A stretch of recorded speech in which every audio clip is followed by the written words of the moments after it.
बिस्मिल्लाहिर्रहमानिर्रहीम। अस्सलाम वालेकुम नाज़रीन कराम, मैं हूं मखदूम शहाबुद्दीन और आप देख रहे हैं मेरा फ़ेसबुक और यूट्यूब चैनल। उम्मीद करता हूं आप सब लोग बखैर व आफ़ियत होंगे और जहां भी होंगे अपने अहले खाना समेत खुश भी होंगे और महफूज भी। नाज़रीन कराम, वज़ीर आज़म हाउस में पिछले 2 दिनों में क्या कुछ हुआ है। वज़ीर आज़म हाउस में गालियों का तूफ़ान, बातें किस तरह से लड़ाई तक पहुंची, गालम गलोच तक मामला गया और अभी तक हालात जो हैं वो दुरुस्त नहीं हुए, कशीदगी जो है वो कम नहीं हुई और मरियम औरंगज़ेब ने किस तरह से एक ख़ुदकुश हमला कर दिया है अपनी और नून लीग की सियासत पर। ये डिटेल्स तो आपके सामने रखनी है और इसके साथ ही साथ इम्पोर्टेड हुकूमत के आते ही पहला स्कैंडल, और ये घर के भेदी ने लंका ढाई है।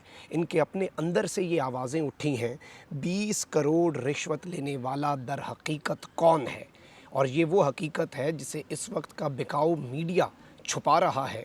और ये बड़ी एक दिलचस्प कहानी है कि अंदर खाते वज़ीर आज़म हाउस में क्या हो रहा है, और मैं पूरा मंजरनामा आपके सामने वाज़े करूँगा और इस चीज़ को भी एनालाइज़ करेंगे कि ये ख़बरें आ क्यों रही हैं और अपने घर से ये ख़बरें क्यों लीक हो रही हैं। अंदर खाते क्या असल इशू है जो नून लीग को इस वक्त फ़ेस करना पड़ रहा है। जबकि ये सारी डिटेल्स आपके सामने रखने से पहले एक बड़ी अहम डेवलपमेंट हुई है और इम्पोर्टेड हुकूमत की किस्मत में ऐसे लग रहा है कि 100 प्याज और 100 जूते हैं। यानी कि ये हर वो काम भी करेंगे जो कप्तान करता था, लेकिन ये पहले उससे ना करने की कोशिश करेंगे, पहले उस पर तनकीद करेंगे और बाद में मरता क्या ना करता इन्हें हर अपने इक़दाम से इमरान ख़ान को सही साबित करना होगा।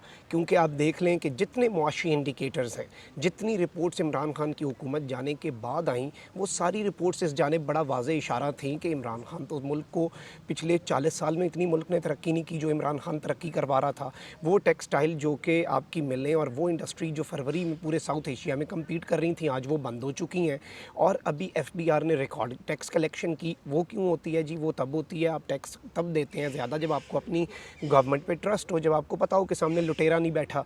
तो ये वो तमाम तर फैक्टर्स हैं। फिर आलमी सतह पर इम्पोर्टेड हुकूमत जो है उसे घास नहीं डाली जा रही।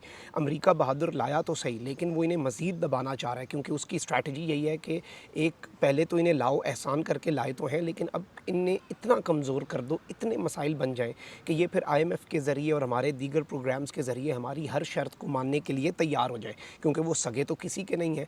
अब आप देख लें कि ये वो तमाम तर चीज़ें, ऑब्वियसली खान 4 साल तक समझाता रहा कि महंगाई आलमी मसला है, ये तनकीद करते रहे और आते साथ अब ये महंगाई को ना सिर्फ आलमी मसला बल्कि जो आवाम के ऊपर जुल्म है उसे ये मुश्किल फ़ैसले का इन्होंने नाम दे दिया। अब जी ख़बर ये आई है कि रूस से तेल, जिसकी बात इमरान खान करते थे और इन्होंने शुरू में कहा नहीं जी इन्होंने तो कोई बात नहीं की, हमाद अज़हर वो लेटर सामने लेके आ गए जो कि रूसी हुकूमत के साथ पाकिस्तान की हुकूमत की कॉरेस्पॉन्डेंस चल रही थी।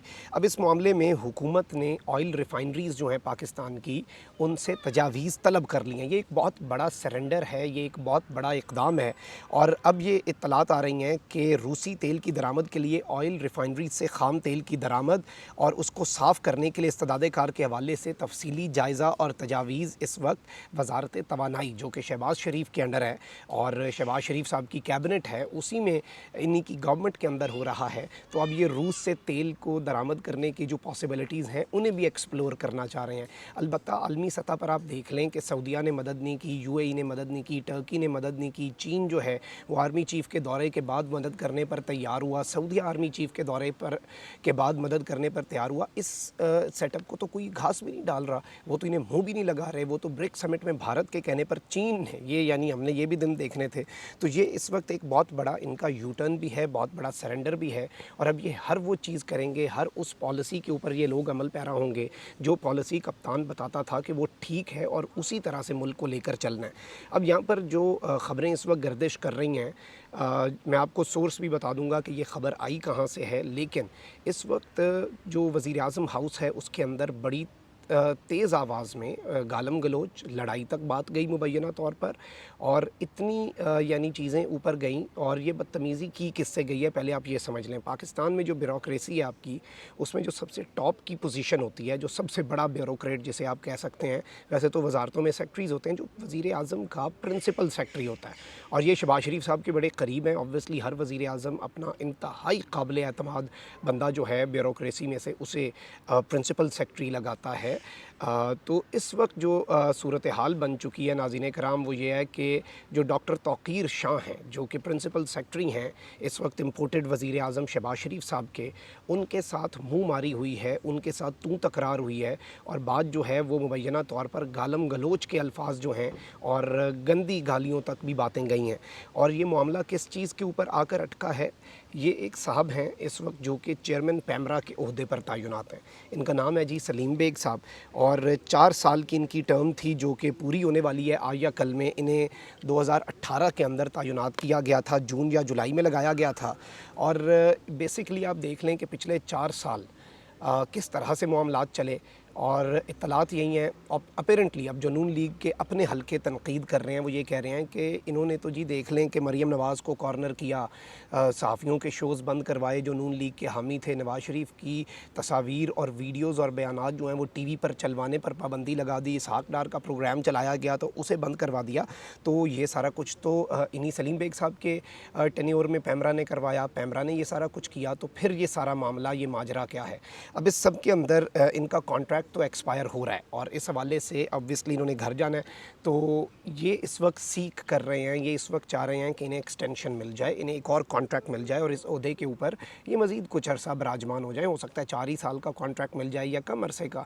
लेकिन इस सब में मरीम औरंगज़ेब साहिबा जो हैं उन्होंने बड़ी बदतमीज़ी की है। गालम गलोच हुआ PM हाउस के अंदर, वज़ीर आज़म का जो सेक्रेटेरिएट होता है उसके अंदर तूफ़ान बरपा हुआ रहा और इस सब में जो प्रिंसिपल सेक्रेटरी हैं उन्होंने स्टैंड लिया। उन्होंने कहा कि जी सलीम बेग साहब को एक्सटेंशन हमने नहीं देनी। अब सलीम बेग साहब की एडवोकेट इस वक्त जो फ़िलहाल बनी हुई हैं वो हैं जी मरीम औरंगज़ेब साहिबा। और मरीम औरंगज़ेब साहिबा जो हैं वो इनके लिए हर हद तक जाने के लिए तैयार हैं। ऑब्वियसली अगर आप किसी के, वरना नॉर्मली आप कहते हैं चले ठीक है आई रिकमेंड दिस पर्सन, लेकिन इतना जज्बाती हो जाना कि एक बंदे की तैनाती के ऊपर आप तूफ़ान खड़ा कर दें, और वो भी कोई आम शख्स तो नहीं है।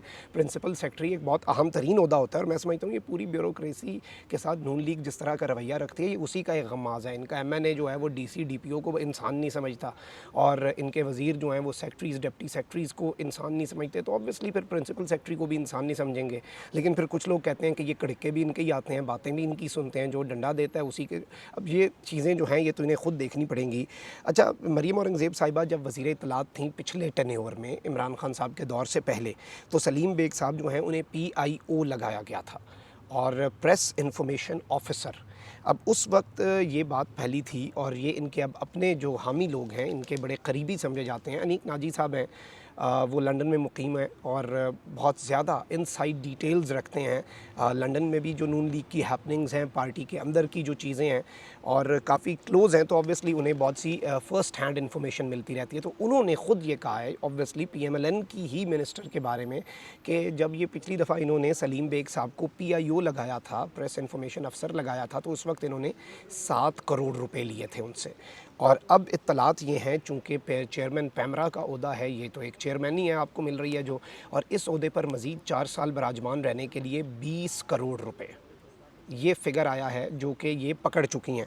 और सलीम बेग साहब जो हैं उनके हवाले से ऑब्वियसली अब यही बात हो रही है कि आप देखें कि एक आदमी जो आपकी पार्टी का बदतरीन मुखालिफ हो, एक आदमी जो आपके लीडर और आपकी पार्टी के ऊपर पाबंदियां लगाए, दूसरों को फ्री हैंड दे, और ऐसे बंदे को अगर मरीम औरंगज़ेब लगवाना चाह रही हैं और लड़ने पर उतर आई हैं, गालम गलोच तक बात चली गई है, तौक़ीर शाह साहब की नाजी साहब के मुताबिक माँ बहन एक कर दी इन्होंने, तो फिर इसमें बहुत से सवालात तो उठते हैं। तो फिर कुछ तो दाल में काला है या फिर दाल पूरी काली है, और पैसा पकड़ा होगा लाजमी तौर पर। ऑब्वियसली इसमें बहुत सी चीज़ें हैं, और यहाँ तक बात की गई है कि ये 20 करोड़ तो मरीम औरंगज़ेब साहिबा का मुबैना तौर पे शेयर है, फिर औरों के लिए भी शेयर होता है। ऑब्वियसली जो बाकी लोग हैं तो 10-15 करोड़ और भी ये अपनी जेब ढीली कर सकते हैं।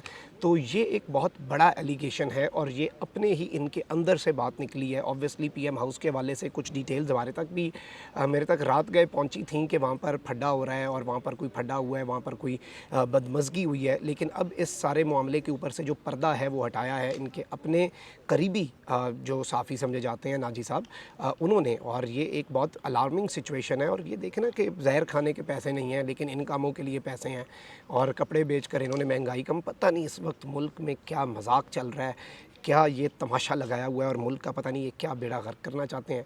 हर चीज़ खान की साबित हो रही है। मैंने इब्तदाई में भी बताया कि जो जो उसने किया वो ठीक था, लेकिन चले ऐसे है तो ऐसे ही सही तजुर्बा हो रहा है ना। एक्सपेरिमेंट है, पाकिस्तान तो एक एक्सपेरिमेंटल लैब है, और एक्सपेरिमेंट में कभी कभी पूरी लैब जल भी जाती है। क्या हो गया, anything for the sake of experiments. कर लिया एक्सपेरिमेंट, लगा लिया बेहतरीन एडमिनिस्ट्रेटर, देख ली शहबाज स्पीड, देख ली इसकी काबीना, देख लिया चूंचू का मुरब्बा, देख लिया बानमती का कुंबा।